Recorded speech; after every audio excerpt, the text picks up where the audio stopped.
welcome back into another edition of Prime Sports World.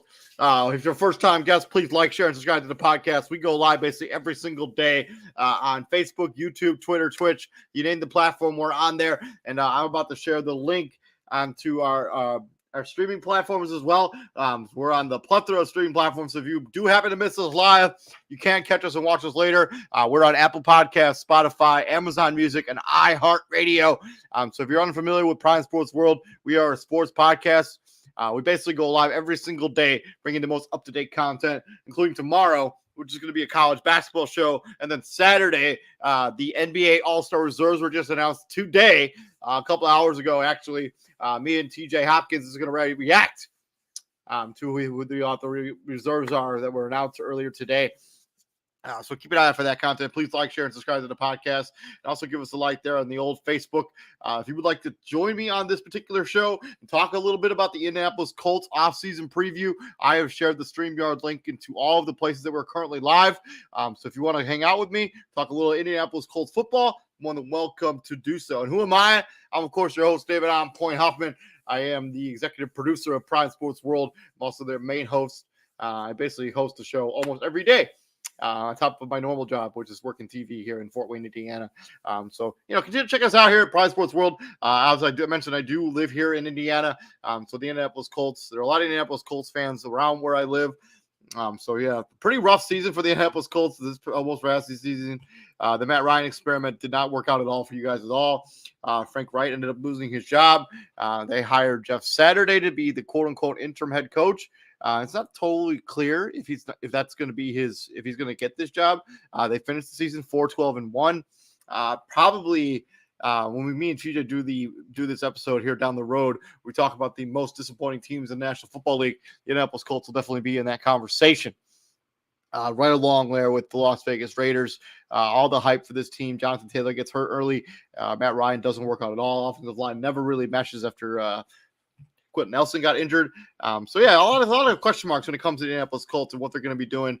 Let's just talk about their offseason. So moving on to their offseason, let's first talk about the NFL draft. This is what their draft capital is going to look like for them this season. They have obviously the 4th overall pick. They have their 2nd round pick. They have their 3rd round pick from Washington. They have a 4th round pick, a 5th round pick, a 6th, and 2 7th round picks. One of them is from Tampa Bay. I honestly do not remember why they have Tampa Bay's 7th round pick. I'm sure it was a trade that was made closer to the trade deadline. But I think when we're talking about their draft capital, really the most important pick out of there is the 4th overall pick in round 1. As they look to try to find the quarterback of the future there. I do not believe the quarterback of the future is on this roster currently. Matt Ryan is still there, but I imagine that he will get waived to create cap space for this team this offseason. He will not be on this roster next season. He may retire as well. He may just not want to play football anymore in the National Football League. But Nick Foles is on this team. Stalin Ellinger, who wasn't particularly impressive in his rookie season or second. I think he was in the 2nd season, but making his first start there for the Indianapolis Colts. They're notable free agents. Paris Campbell, he's a restricted free agent, but he really did emerge this season as a really a key piece on their offense for the Indianapolis Colts. I don't think that's a guy they're going to want to just let walk away. I imagine they'll try to bring him back. Some of the other notable free agents, Yannick Ngakoue was signed when this defense thought they had a real chance of making some noise there in the AFC South. He still had a pretty solid season if you look at his sack numbers. 1 second. Although he did end up on IR to finish up the season, but he had 9.5 sacks. He only played in what looks like I'm sorry, I'm trying to figure this out. He played 15 games. He had 9.5 sacks and a defensive line that wasn't all that good. So he was able to really generate a pass rush there, and he's been a good edge rusher basically since he's been in the league. 12 sacks in Jacksonville in 2017, 9, 8, 5, 3, as he bounced around between Minnesota and Baltimore in 2020. And then in 2021 with the Raiders, he still had a pretty good season. 10 sacks there for the Las Vegas Raiders, and 9.5 here over your Indianapolis Colts. I think you're going to want to re-sign him. And then Rodney McLeod is just some depth at safety. I don't necessarily think you want to let him go.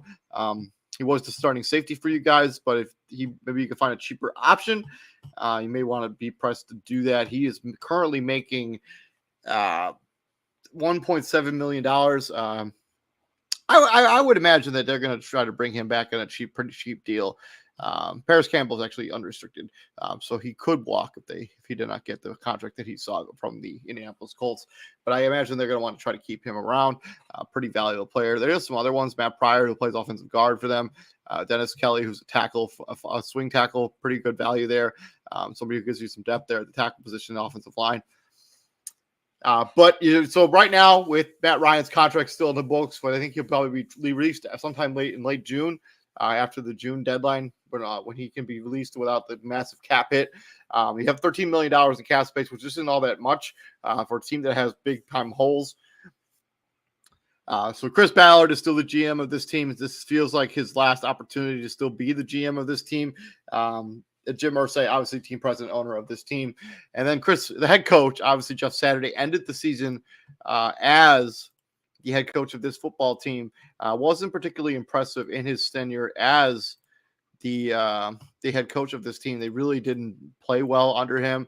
And so I think that they're going to be looking to go somewhere else when it comes to the head coaching position. But I know he's had many interviews. And I know they have one of the cheaper owners in the National Football League.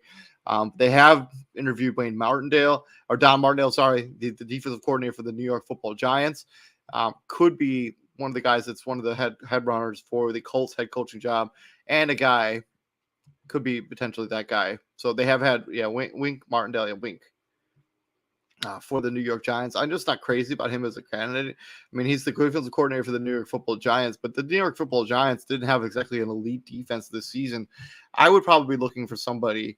Obviously, you want to get, when you hired a Frank Wright, who was a more of a defensive type guy. I think you want to get an offensive guy. I wouldn't necessarily go back to the defensive coordinator route. I would look for somebody like an Eric Bieniemy, head coach of the offensive coordinator for the Kansas City Chiefs, is a guy that I would potentially look to bring in as my head coach, but I'm not totally sure what they do with the head coaching position. I do know that when it comes to approaching the draft and free agency, first of all, the Indianapolis Colts have to figure out who's going to be their star quarterback going forward. He's not on this roster currently. We've seen what we have. We've seen what we need to see out of Sam Ellinger. He's not the answer at the quarterback position, so they need to move on from him. Matt Ryan is getting up there in age. Nick Foles is also getting up there in age. They need to either stay pat with the 4th overall pick or try to trade up with the Chicago Bears. Is something that I would love them to do as a Chicago Bear fan. I would want the Indianapolis Colts to trade with my Chicago Bears and get the 1st overall pick, and then you control that draft. I know we talked about this a little bit in the mock draft that we did on Tuesday night.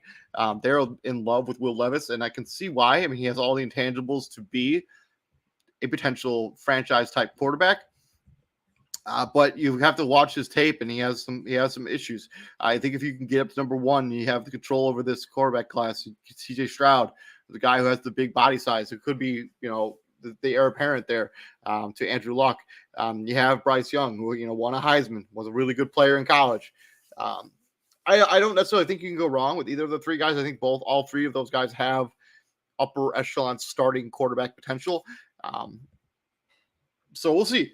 But yeah, approach free agency for most of the draft. They don't have a lot of cap space, so this is probably what they're going to be. They're not going to have a lot of options when it comes to free agency. But when it comes to the NFL draft, this is a team that has a lot of holes in it. I mean, their offensive line kind of fell apart last season. They never really shored up that tackle position. Quentin Nelson's a nice player, but even he had a down season as a member of the Indianapolis Colts. So yeah, I think address the draft. You got to build up this offense. I think the defense is still pretty good. They held a lot of teams to some lower scoring outputs. And again, I mean, in games where you had a little bit better offense, I mean, you could have easily won 4 games in 4 this season. So the defense is pretty solid. The offensive line has all sorts of issues, and you need to address that if you want to really be competitive when it comes to this particular NFL season. So at quarterback, offensive line, I still think you need to get another pass catcher. I think, Michael Pittman Jr. is a nice player, and I mentioned about Paris Campbell, but you have nobody you can really, really rely on at the tight end position. I do like Mo Alley Cox. I even like the kid out of Virginia that you guys drafted earlier this season, too. Had some breakout games there, here and there. His name is totally escaping me, but he's a good guy. He's a good football player, and I think he's somebody you could build around. But I think you still need to shore up this offensive line, shore up this defense, or shore up this offensive line, get the right quarterback. You either do that by trading up with the Chicago Bears or taking whoever you feel comfortable with it right at the 4th overall pick. That's how to be the direction. No more of this Indianapolis Colts stuff where you're going to get somebody a stopgap quarterback. They've tried that the last 4 seasons. Has not worked out at all. The Philip Rivers season was the only one that was even remotely good where he made the playoffs. And I think if I remember correctly, he won a playoff game with Philip Rivers, but just ran out of gas there at the end. Carson Wentz, Matt Ryan, neither of those quarterbacks worked out. This is a team that has to realize, hey, we need to rebuild this roster. We need to start from the ground up. So top 3 priorities when it comes to the Indianapolis Colts. I think the first priority is find your head coach. You can't really figure out what direction this team wants to go until you have a head coach, a guy who's going to lead them in the right direction. So top 3 priority, it's number 1, find yourself a head coach that you believe in, a guy you trust, and a guy you think will take you to where you need to go as the Indianapolis Colts. And number 2 is find the right quarterback. You need to find the balance quarterback because you cannot, as I mentioned earlier in the show, you cannot continue to do the stopgap stuff at quarterback. It's not going to work in the National Football League. You need to find a young guy. You need to build a guy around in the draft. I mean, that's how you ended up with Andrew Luck. That's how you ended up with Peyton Manning. That's how you build a good franchise. And then number 3, I still think you need to figure out, the Chris Ballard situation. Is he going to be the GM of the future here? Is he going to be the long-term answer, a general manager for the Indianapolis Colts? Because it seems a little unfair to just hold Chris Ballard around if you're just going to fire him after this season. I think you need to make a decision and maybe clean house in the full front office. Get the GM out of here, hire a new GM, hire a new head coach, have them be connected together. Because that's usually how you have success. You look at what happened over there in San Francisco with Kyle Shanahan and John Lynch. Those 2 guys were hired together, and then they ended up growing together and building up a pretty good franchise there. A team that's gone to the NFC Championship game 2 years in a row. Obviously, the last season did not work out very well at all because everybody got injured. But I think that's got to be the priorities for the Indianapolis Colts. It's first, find your head coach. Second, you got to find your quarterback. 3, you got to figure out what you're going to do with Chris Ballard. I do not think you can just have him there as a season and just fire him after this year. You need to get somebody who's going to be there proven. But yeah, that's been my off-season preview for the Indianapolis Colts. If you have any thoughts on what you think the Indianapolis Colts should do this particular offseason, as I mentioned, they have some cap space to kind of play with $13 million. A little bit more opens up if they waive Matt Ryan. But those are all the options for them as the offseason continues to roll on. Next week, we're going to talk about the Denver Broncos, and they just traded for Sean Payton, so keep an eye out for that show. We're also going to be doing a bunch of stuff towards the Super Bowl, so you want to keep an eye out for all that content. Please like, share, and subscribe to the podcast. I'm going to your host, David On Point Huffman, and we go live basically every single day. And if you happen to miss us live, I have shared the link into all of our streaming platforms, and you will be able to watch us on Apple Podcasts, Spotify, Amazon Music, and of course, iHeartRadio. So go ahead and check out all of those different streaming options. The link is right there on our main Prime Sports World Facebook page, YouTube, and on Twitch. And thank you very much for joining us. The one person that's still watching, I appreciate you for watching. I really do appreciate it. And we're Prime Sports World, and we bring the heat here, baby. And apparently we're going to need it here tomorrow here in Fort Wayne because it's going to get real cold. You'll have a good night. Stay safe out there, and we will see you guys on Saturday. Or at least I will. Izzy's going to see you guys tomorrow. Peace out.